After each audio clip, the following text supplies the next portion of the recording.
Hai guys, welcome back to my YouTube channel.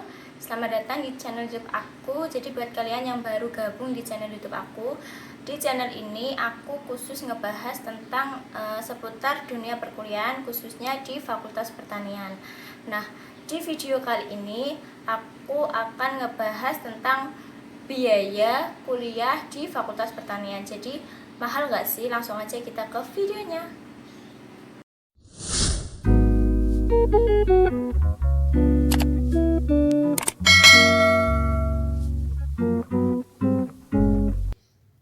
Oke guys, langsung aja kita bahas kira-kira berapa sih biaya kalau kita kuliah di Fakultas Pertanian. Jadi guys, besar kecilnya biaya kuliah kita waktu kita masuk perguruan tinggi itu sebenarnya kita sendiri yang nentuin, baik itu di Fakultas Pertanian ataupun fakultas lainnya. Nah, maksudnya gimana kok kita sendiri yang nentuin? Jadi biaya kuliah itu di sistem namanya itu UKT. UKT itu apa? UKT itu kepanjangan dari uang kuliah tunggal. Nah, UKT ini dibayarkan setiap 6 bulan sekali atau setiap 1 semester sekali. Nah, untuk besarannya sendiri itu tergantung dari kondisi perekonomian setiap mahasiswanya guys. Jadi setiap per masing-masing individu mahasiswa itu berbeda sesuai dengan tingkat kemampuan dari mahasiswanya itu. Lalu berapa sih kisaran UKT kalau kita kuliah di Fakultas Pertanian? Untuk besaran UKT-nya sendiri, setiap fakultas itu berbeda-beda nilainya guys. Jadi antara Fakultas Pertanian, Fakultas Ekonomi Bisnis, Fakultas Hukum, atau fakultas yang lainnya di perguruan tinggi itu berbeda-beda. Kalau untuk Fakultas Pertanian itu waktu 2017 dulu zaman aku itu mulai dari 500.000 sampai 5 juta kalau nggak salah, dan itu dibagi ke 6 golongan. Dari mulai 500.000, 1 juta, 1,5 juta, pokoknya dari 500.000 itu terus naik sampai 5 juta, sampai 6 golongan kalau nggak salah guys. Nah, itu nanti setiap mahasiswanya itu berbeda-beda, ada yang UKT-nya golongan 1, ada yang UKT-nya golongan 2, bahkan ada juga yang UKT-nya itu golongan 6 guys. Dan itu ditentukan dari keadaan ekonomi dari masing-masing mahasiswanya. So, saran aku buat kalian yang baru mau masuk perguruan tinggi terus disuruh menginput data-data tentang perekonomian kalian untuk menentukan besaran UKT, isilah sesuai dengan kemampuan perekonomian kalian guys. Jangan kalian tambah-tambahin atau jangan kalian kurang-kurangin, karena ada beberapa oknum yang biasanya itu dia sebenarnya dia mampu, tapi waktu mengisi datanya itu dia kurang-kurangin supaya mendapat UKT yang rendah. Nah, itu percayalah, itu tidak akan berkah buat ilmu kalian guys. Karena kalian pastinya nggak mau kan kita mencari ilmu, kita kuliah, kita sekolah, kita menuntut ilmu itu tidak berkah karena uang UKT yang kita bayarkan itu tidak sesuai dengan kemampuan kita.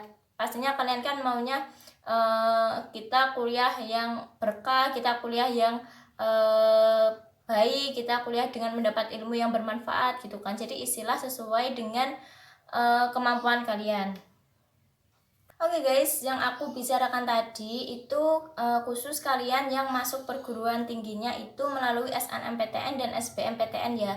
Karena untuk yang jalur mandiri itu biasanya UKT-nya itu langsung yang golongan tinggi. Karena kenapa? Karena mandiri itu kan golongan orang-orang yang berduit. Jadi kampus itu langsung menentukan atau langsung mematok mahasiswa yang mandiri itu untuk UKT yang tertinggi, karena mereka menganggap mahasiswa yang masuk melalui mandiri itu mahasiswa yang mampu, sehingga diberikanlah UKT yang tinggi. Tapi mungkin ada juga beberapa perguruan tinggi yang masih memberikan pilihan kepada mahasiswanya untuk besaran UKT-nya guys. Tapi mereka masih tetap harus membayar uang pangkal, karena itulah yang membedakan jalur mandiri dengan SNMPTN dan SBMPTN, yaitu uang pangkal. Lalu apakah kalau kita masuk perguruan tinggi melalui jalur mandiri itu kita hanya disuruh membayar uang pangkal? Atau apakah kita kalau bisa membayar uang pangkal yang tinggi kita bisa langsung diterima? Ternyata tidak seperti itu guys. Jadi mahasiswa-mahasiswa yang masuk melalui jalur mandiri itu tetap ada tes tulis. Jadi sebelum kita dinyatakan diterima, kita itu harus melewati tes tulis terlebih dahulu.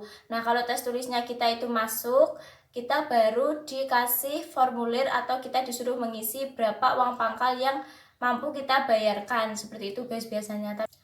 Tetapi untuk langkah-langkah lebih pastinya bagaimana cara masuk perguruan tinggi melalui jalur mandiri itu aku jujur kurang memahami. Jadi kalian bisa mencari informasi di tempat lain atau di channel lain untuk bagaimana sih cara masuk perguruan tinggi melalui jalur mandiri. Oke guys, sebelum aku menutup video ini, aku mau ngejelasin ke kalian. Jadi yang aku bahas tadi itu tentang besaran uang kuliah di perguruan tinggi negeri ya guys. Untuk yang swasta, aku kurang memahami. Biasanya kalau swasta itu juga ada UKT, tapi disertai dengan biaya-biaya lainnya. Sedangkan kalau di negeri itu, kalau kita udah bayar UKT, ya udah kita tidak akan bayar biaya-biaya yang lainnya lagi, cukup dengan membayar UKT saja. So guys, terima kasih kalian udah mau menonton video ini. Semoga yang aku share kali ini bisa bermanfaat buat kalian dan orang-orang di sekitar kalian. Jangan lupa like, subscribe, dan komen supaya channel YouTube aku ini menjadi lebih berkembang dan aku bisa selalu sharing informasi-informasi menarik dan informasi penting ke kalian tentang kuliah di perguruan tinggi, terutama di Fakultas Pertanian. Thanks for watching and see you, bye-bye.